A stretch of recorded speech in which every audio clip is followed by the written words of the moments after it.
Cricket carnival অস্ট্রেলিয়ার Adelaide থেকে আপনাদের সাথে আছি আমি ফাহিম রহমান। আমাদের উইশ পয়েন্ট গুলোতে প্রতিদিনই আপনাদের ভিড় দিনকে দিন বাড়ছে। শুধুমাত্র উইশ পয়েন্ট কেন, আপনি যদি বাংলাদেশ দলকে শুভকামনা জানাতে চান তাহলে আমাদের জানান, আমরা ছুটে যাবো আপনার কাছে, সেটা হোক স্কুল, কলেজ বা অফিস বা আপনার বাসা বাড়ি। চলুন দেখে নেওয়া যাক আজকের দিনে কারা কারা বাংলাদেশ দলকে শুভকামনা জানিয়েছে। একটা ম্যাচ জিতে এদিনই আমার কাছে মনে হয় ঈদ। আর 3টা ম্যাচ আমরা ইনশাল্লাহ হয়তো জিতেও যেতে পারি। আবার জয়ের আশা নিয়ে মাঠে নামবো। শুভকামনা বাংলাদেশ ক্রিকেট টিম। এরপরে নিউজিল্যান্ড কোনো ব্যাপার না। নিউজিল্যান্ড জানে বাংলাদেশের জ্বালা, এবার খাবে বিশ্বকাপে ধরা। তোমাদের সেমিফাইনালে দেখতে চাই। সুন্দর আবার বাড়াই গর্জন এগিয়ে চলো বাংলাদেশ, আমরা আছি তোমাদের সঙ্গে। কোয়ার্টার ফাইনালে যে দলই হোক বাংলাদেশ কাউকে কেয়ার করে না। নিউজিল্যান্ডের সাথে আমরা নরমাল খেলা খেলেই জিতে যাবো। বাংলাদেশ দল জিতে গেছে, আমাদের সেলফি তোলাও বেড়ে গেছে। সেলফি তোলা একটা নেশাই হয়ে গেছে। আপনার কালেকশনে মজার মজার সেলফি যেগুলো জমে আছে সেগুলো আমাদের পাঠিয়ে দিন, আমরা দেখাতে চাই আমাদের ওয়ার্ল্ড কাপ শোতে। ইনফ্যাক্ট আমরা দেখাচ্ছিও।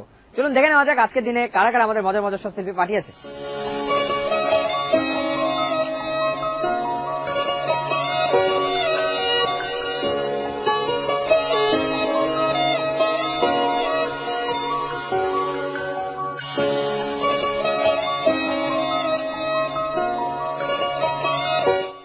ক্রিকেট কার্নিভাল আজ এ পর্যন্তই, কাল আবারও দেখা হবে এবং কথা হবে ঠিক একই সময় একই চ্যানেলে। এবং আমরা কিন্তু আপনার কথা জানতে চাই, যোগ দিন খেলা জগের অফিসিয়াল ফেসবুক পেজে।